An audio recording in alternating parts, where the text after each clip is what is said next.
Hi guys. मेरा नाम भानु खंडेलवाल है और ये मेरा पहला यूट्यूब चैनल है। तो अ, मैं इस यूट्यूब चैनल पे आप सभी लोगों को गीता समझाने वाला हूँ। जैसा कि मुझको पता है कि आपको बाहर बहुत सारे लोग मिलेंगे, बहुत सारे ऑर्गेनाइजेशन है जो गीता आपको सिखाती है, समझाती है, पूरा उसका वर्णन देती है। लेकिन हमको ये जानना होगा कि हमको गीता इस मॉडर्न वर्ल्ड के अंदर यूज़ करनी है। उसकी जो नॉलेज है उसको मॉडर्न वर्ल्ड में हम कैसे यूज़ करें, इस कलयुगी जीवन में उसको कैसे यूज़ करते हुए सक्सेसफुल बने और बहुत टॉप और बहुत हाई पे जाए। जब हम कंफ्यूज होते हैं तो उस कंफ्यूजन से कैसे बाहर निकले इस मॉडर्न एरा में, जो अपनी day to day mundane life होती है उसके अंदर। तो इन सभी चीज़ों के लिए मैं गीता आपको समझाने वाला हूँ in a very simplest way, in a very simple. जो आपने गीता देखी होगी, गीता की ये बुक होती है, ये इस्कॉन टेम्पल की जो गीता है as it is Bhagavad Gita, वो एज इट इज।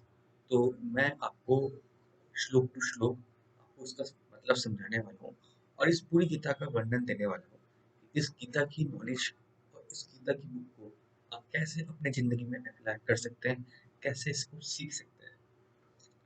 सबसे मेन क्वेश्चन ये आता है दिमाग में, गीता ही क्यों, कि हम गीता पढ़े क्यों? क्योंकि पढ़ने के लिए मेरे पास सेल्फ इम्प्रूवमेंट की बहुत सारी बुकें हैं, कि जैसे the power of subconscious mind, Joseph Murphy की, और बहुत सारी आपको इंटरनेट पे बहुत सारी बुक मिल जाएगी। लेकिन गीता ही क्यों? क्योंकि इसमें तो आप देखेंगे, इसमें सिर्फ ओनली संस्कृत के श्लोक हैं और उनके वर्ड है। यदि आप किसी और किताब को पढ़ने की कोशिश करते हैं तो उसमें तो उसकी लैंग्वेज इतनी टिपिकल नहीं होती। यदि आप गीता पढ़ने की कोशिश भी कर रहे हैं तो मैं आपको एक सलाह दूंगा कि हमेशा संस्कृत के श्लोक पढ़ें और फिर उनका मतलब देखें। बहुत सारी लैंग्वेज में है, लेकिन भगवान ने जो गीता बोली थी वो संस्कृत के वर्ड में बोली थी। तो यदि आपको भगवान की वाणी को बोलना है तो कोशिश करें कि संस्कृत के वर्ड में बोले। अब प्रॉब्लम ये आती है हमारी लाइफ में कि हमको संस्कृत आती नहीं। हम संस्कृत पढ़ने की कोशिश करते हैं तो हम उनका मतलब समझ नहीं पाते। ये प्रॉब्लम मेरे साथ भी आई और ये अभी भी चल रही है कि संस्कृत के वर्ड तो इतने मुश्किल होते हैं फिर उनका मतलब समझना। और मेन दिक्कत ये है कि गीता कुरुक्षेत्र में कौरव और पांडवों के युद्ध के लिए लिखी गई थी। लेकिन मैं अब इस नॉलेज को, इस टीचिंग्स को, इन आइडियोलॉजीज को अपनी लाइफ में इस समय जिस सिचुएशन में मैं हूँ उस समय मैं कैसे अप्लाई करूँ, इसी चीज को मैं सॉल्व करना चाहता हूँ। इसी प्रॉब्लम को मैं सॉल्व करना चाह रहा हूँ कि हमारी लाइफ में आजकल ये चलता है कि यार करियर में सक्सेस चाहिए, रिलेशनशिप अच्छे होने चाहिए, हेल्थ अच्छी होनी चाहिए और सैलरी बढ़नी चाहिए, प्रमोशन मिलना चाहिए और हमको सब कुछ अच्छा अच्छा फील ही करना है, कंफ्यूजन में कभी नहीं रहना है। क्लैरिटी चाहिए, सब लोग कहते रहते हैं कि भाई क्लैरिटी होनी चाहिए आपको एकदम। लेकिन क्लैरिटी आएगी कैसे यार? कि एक दिन में आप 70,000 आप थॉट सोचते रहते हो, फिर आप ये कहते हो कि यार क्लैरिटी आनी चाहिए। तो बेसिकली फंडा ये है कि इस बुक को पढ़ने के बाद, इस बुक को समझने के बाद आपको अपने लाइफ की जो मन की जो गांठें है ना, जो आपने अपने मन में बना रखी है, तो खुद ब खुद खुलने लग जाएगी, अपने आप ही सॉल्व होने लग जाएगी। तो अब एक मेन चीज मैं आपके सामने क्लियर करना चाहता हूँ, गीता ही क्यों, कि हमको गीता की नॉलेज क्यों लेनी चाहिए। तो हमारी हिस्ट्री का सबसे यूजफुल वर्ड, 9 लेटर वर्ड है नॉलेज। KNOWLEDGE।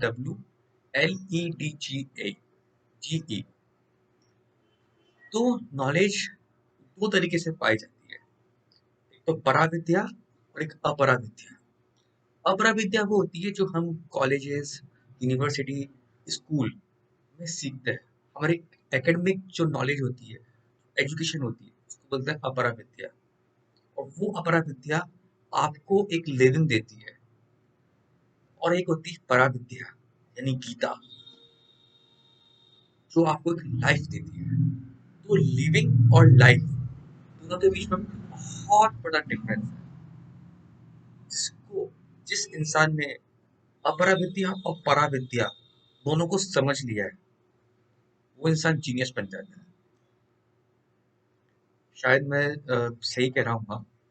बहुत सारे ऐसे लोग हैं जो पढ़े लिखे नहीं है, जो 10th फेल है या फिर मैक्स टू मैक्स 12th तक ही पढ़े हुए हैं, वो लोग लाखों रुपए कमाते हैं। आपको जान के हैरान होगा, अ, कोटा में कई कई पोए वाले हैं, कई कई कचौरी वाले हैं जो सिर्फ 5वीं तक पढ़े हैं और उनके पास BMW कार है, और आप अपनी पीएचडी तक कर लेते हो। उसके बाद भी आपको ये लगता है कि मेरी जॉब सेटल होगा नहीं होगा, जॉब में क्या होगा, कल क्या होगा। और BMW तो आप सोच नहीं पाते हो। लेकिन आप सोचो, जो इंसान 5वीं तक पढ़ा है, जो इंसान सिर्फ 10वीं तक पढ़ा है, उसने BMW कार खरीद ली है और वो बहुत पैसे वाला है। 80,000 एक लाख रुपए की उसकी इनकम होती है, उसमें से 80,000 उसका प्रॉफिट होता है। लेकिन तो आप लोगों की कहीं की सैलरी भी नहीं होगी जो लोग उसको सुन रहे हैं। तो ये नहीं कह सकते कि आपको जो एजुकेशन मिली है, वही एजुकेशन आपकी लाइफ को रन करने के लिए बहुत हेल्पफुल होगी।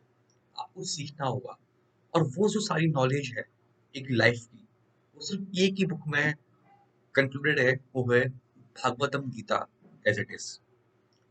तो मैं आपसे यही गुजारिश करूंगा, आपसे एक निवेदन करूंगा कि आप मेरे साथ इस सीरीज में बने रहिए, और मैं आपको पूरी भागवत गीता समझाने की in a very simplest way, how can we use the teaching of Gita in our life, पूरी मैं कोशिश करूंगा। तो आप मेरा वीडियो देख सकते हैं। मेरा नाम भानु खंडेलवाल है, और मैं आपको ले चलता हूँ इस ज्ञान की गंगा में, जिसका नाम भगवद गीता है। और आइए हम डुबकी लगाते हैं इस ज्ञान की गीता में। तो मिलते हैं अगले वीडियो में। जय हिंद, जय भारत।